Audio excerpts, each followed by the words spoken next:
신약 98페이지쯤에 있습니다. 오늘의 성경 말씀은 누가복음 7장 31절에서 35절까지 말씀입니다. 제 성경에는 신약 98페이지쯤에 있습니다. 한 절씩 교독하시고 마지막 절은 함께 읽겠습니다. 그러니 이 세대 사람을 무엇에 비길까? 그들은 무엇과 같은가? 그들은 마치 어린이들이 장소에 앉아서 서로 부르며 말하기를 우리가 너희에게 피리를 불어도 너희는 춤추지 않았고 우리가 애곡을 하여도 너희는 울지 않았다 하는 것과 같다. 세례자 요한이 와서 빵도 먹지 않고 포도주도 마시지 않으니 너희가 말하기를 그는 귀신이 들렸다 하고 인자는 와서 먹기도 하고 마시기도 하니 너희가 말하기를 보아라 저 사람은 마구고 먹는 자요 포도주를 마시는 자요 세리와 죄인의 친구다 한다. 그러나 지혜의 자녀들이 결국 지혜가 옳다는 것을 드러냈다. 아멘. 질문으로 말씀을 시작하고자 하는데요. 르네상스 이전에 서유럽 쪽에서 가장 그림 소재로 많이 그려지던 것이 무엇일까요? 서유럽뿐만 아니라 유럽 전반적으로 아마 성경 내용이 아닐까 싶습니다. 특히 복음서에 나오는 예수님 그리고 그 제자들을 그리는 건 몇백 년을 계속해서 수없이 많은 화가들이 수없이 많은 그림체로 그려냈습니다. 근데 그러다 보니까 그 문제가 하나 생기긴 했습니다.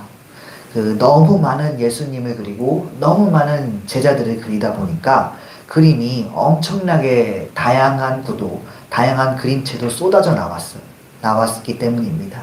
그래서 누가 그림을 그리면 거기서 13명을 그리면 누가 예수님인지 누가 제자들인지 점점 구분하기가 힘들어졌습니다. 그래서 화가들이 점점 한 가지 추세를 보이게 되는데요. 어떤 인물을 그릴 때 누군지 헷갈릴 것 같으면 그 인물을 상징하는 포즈를 같이 그려 넣는 것입니다. 그 일정 시기부터 서양 그림의 성경 인물들은 어떤 특정한 포즈를 취하는 모습을 그래서 자주 보이게 됩니다. 그거 이제 도상이라고 하는데요.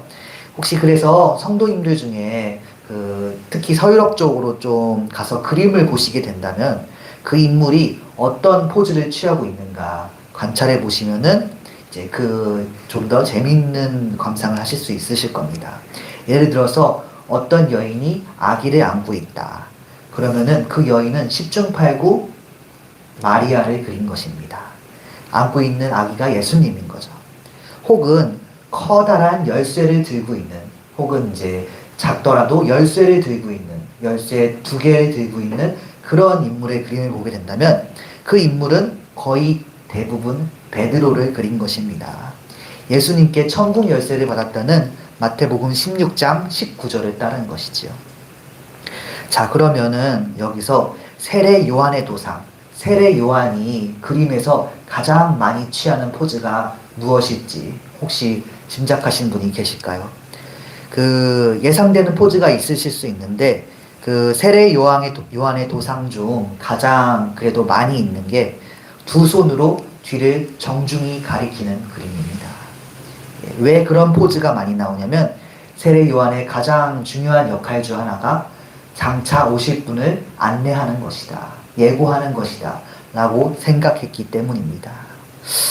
당시 사람의 해석이겠지만 세례 요한은 참으로 본인의 사역을 감당을 잘 해내었습니다.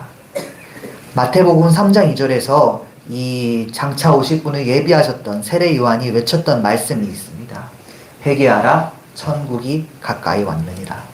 그리고 그 바로 다음 장인 4장에 세례 요한이 잡힌 다음에 예수님께서는 4장 17절부터 본격적으로 사역을 시작하십니다. 세례 요한이 외쳤던 그 말 그대로 회개하라 천국이 가까이 왔느니라 말씀하시면서 그 공생애를 시작하셨던 것입니다. 세례 요한의 가장 중요한 사역, 예수님 장차 오실 것을 예비하고 사람들에게 예고하고 사람들에게 안내한 것, 그 역할이 성경에서도 중요한 잘 나타나고 있는 것입니다. 그래서 예수님께서 이 세상에 본격적으로 사역을 시작하셨을 때 많은 사람들이 당황하고 놀랐습니다. 근데 그 낯설고도 친밀한 예수님이라는 존재가 우리를 구원할 것이다. 그걸 많은 사람들이 짧은 시간 내에 결국 받아들였습니다. 왜냐하면 세례 요한이 먼저 예수님이 오실 것을 예고하였기 때문입니다. 사람들의 마음길을 예수님이 오시기 전에 잘 닦아놓았기 때문에 예수님의 사역은 더욱더 은혜 가운데 진행될 수 있었던 것입니다. 세례 요한이 앞서 선포하고 예수님이 나타남으로써 시대의 분위기는 예수님을 중심으로 흘러갔습니다. 그때 유대에 있는 예수님을 경험한 모든 사람들은 두 가지 중 한 가지를 택해야 했습니다. 세례 요한이 알려준 대로 예수님을 구주로 믿을 것인가, 아니면 들었음에도 믿지 않을 것인가. 선택지는 둘 중 하나였습니다. 예수님께서는 오늘 말씀에서 비유를 통해 후자, 즉 세례 요한에게도 들었고 예고를 들었고 본인을 보았음에도 믿지 않는 이들을 콕 집어내셨습니다. 본문 31절에서 두 번이나 세례 요한에게 듣고 본인을 보았는데도 믿지 않는 이 시대 사람들을 향해 말씀하십니다. 이 시대에 보아도 믿지 않고 들어도 듣지 않는 사람들은 마치 장터에 앉아 티격태격하고 있는 어린아이와 같다고 하셨습니다.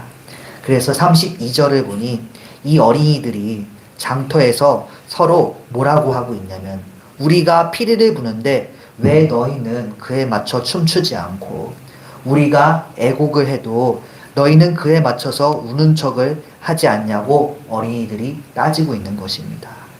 이게 그 당시에는 자연스러운 말이지만 우리 입장에선 앞뒤가 생략이 되었기 때문에 무슨 비유인가 하실 수 있겠는데요. 이 비유에서 어린아이들은 바로 자신들이 하고 있는 소꿉놀이에 대해 말하고 있습니다. 그러니까 역할놀이를 하는데 각자 맡은 역할이 있는데 그 역할에 따라 분위기를 잘 내지 못한다고 어린아이들끼리 서로 뭐라 하고 있는 것입니다. 어른들이 하는 잔치, 즉 결혼식을 따라하려고 하는데 아무리 흙과 돌로 이 접시랑 잔치 음식을 따라 만들고 신랑, 신부 역을 맡은 어린이가 나란히 입장을 하여도 주위에 있는 친구들이 어른들이 하는 결혼식처럼 신나는 분위기를 뭔가 만들어주지 않으면, 어른들처럼 즐겁게 있어주지 않으면 그 역할놀이를 하는 그런 느낌이 나지가 않을 것입니다. 재미없는 놀이가 될 것입니다. 반대로 장례식 역할놀이를 한다고 해도 다 같이 좀 슬퍼하는 척을 해야지 어른들이 하는 장례식 분위기가 나는 것입니다. 근데 이 어린아이들이 사실 어른들의 놀이를, 그 모습을 따라해봐야 얼마나 디테일하게 따라할 수 있겠습니까? 분위기와 어른들 하는 걸 좀 따라하는 느낌이 난다. 그게 소꿉놀이의 사실상 전부인데 그걸 서로 안 맞춰주니까 노는 기분이 안 난다고 서로 다투고 있는 모양입니다. 이 놀이가 성립을 제대로 안 하고 있습니다. 그렇기 때문에 이들은 자기들끼리 서로 안 맞춰준다고 서로 뭐라 하는 꼴이 되었고, 그런 어린아이들의 모습이 예수님께서 보시기에는 이 세대에 믿지 않는 이들의 모습과 같다고 하셨습니다. 즉 다시 말해서 자기들이 원하는 분위기, 자기들이 원하는 진실이 드러나지 않으면 그럴 때까지 따지면서 티격태격하는 모습, 그 모습이 이 시대의 사람들과 같다라고 말씀하신 것입니다.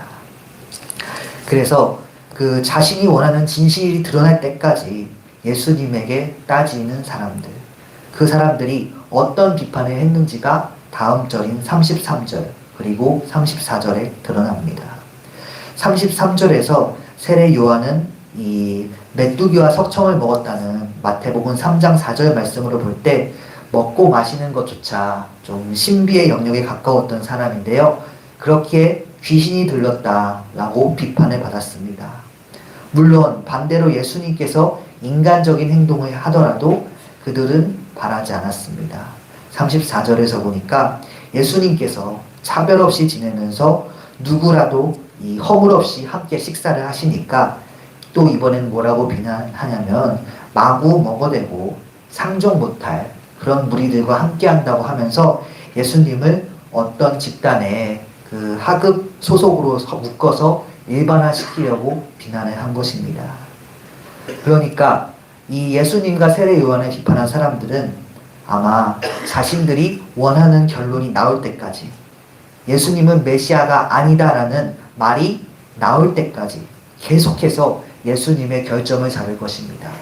그 모순되더라도 세례 요한의 결점을 잡을 것입니다. 정말로 지독한 확증 편향을 당시에도 보여줬던 것입니다. 그런 점에서 예수님께서 이 예수님을 비난하고 믿지 못한 사람들의 확증 편향을 어린아이 소꿉놀이에 비유하셨고, 그건 아주 적절한 비유라고 할 수 있겠습니다. 혹시 천상병 시인의 귀천이라는 시를 들어보셨을까요? 이 시의 마지막 구절이 아주 유명한데요. 제가 그 부분을 읽어보겠습니다.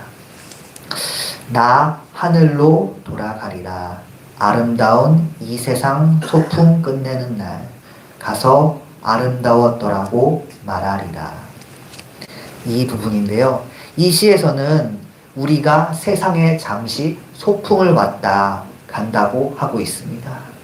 그리고 이 시처럼 세상에서 불신자들이 하나님을 향해 하는 비난들은 예수님께서 이 땅에 오셨다는 그런 빛나는 진실에 비하면 그림자에 지나지 않는 것입니다. 세상의 모든 건 하나님 나라에 비하면 소꿉놀이에 불과합니다. 진짜는 하나님 나라인데 저들은 진짜로 오신 예수님을 놓고 상대적으로 그 소꿉놀이 같은 세상에서도 제대로 보아야 할 것을 보지 못하고 있습니다. 그 예수님은 그 점을 한편으로 안타깝게 여기시면서 비유로 말씀하셨던 것입니다.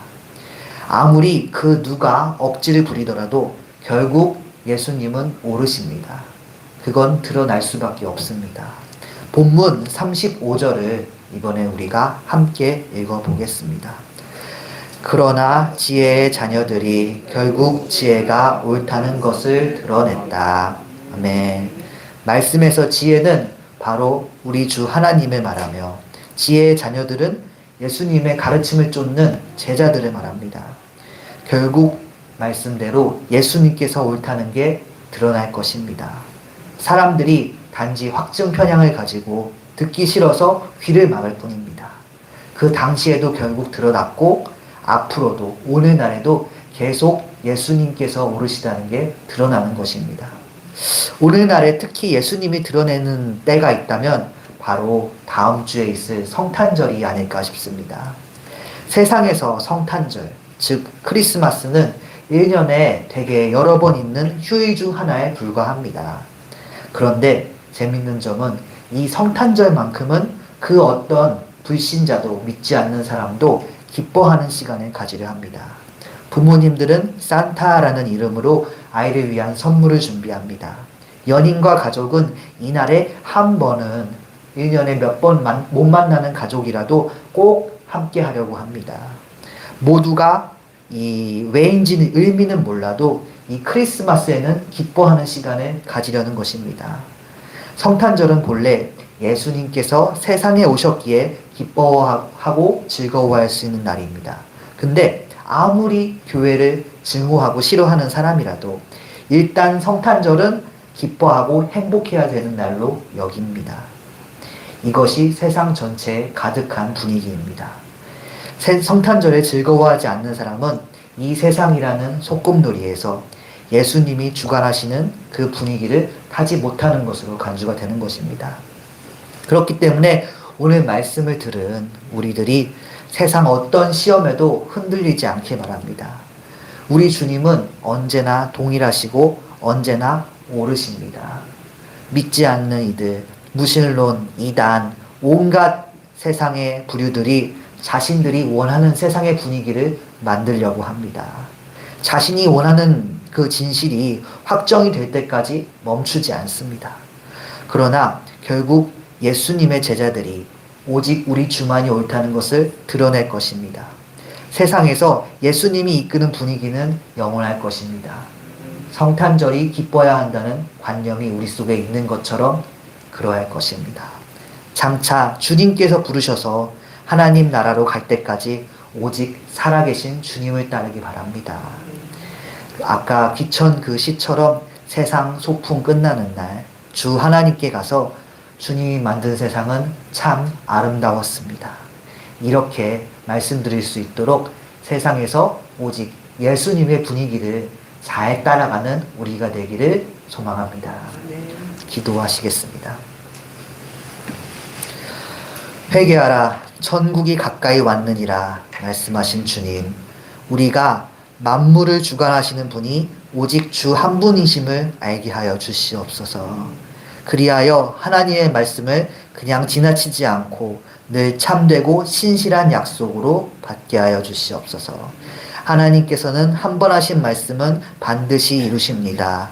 우연은 없고 천지가 없어져도 하나님께 나온 말씀은 결코 헛되이 돌아가지 않습니다.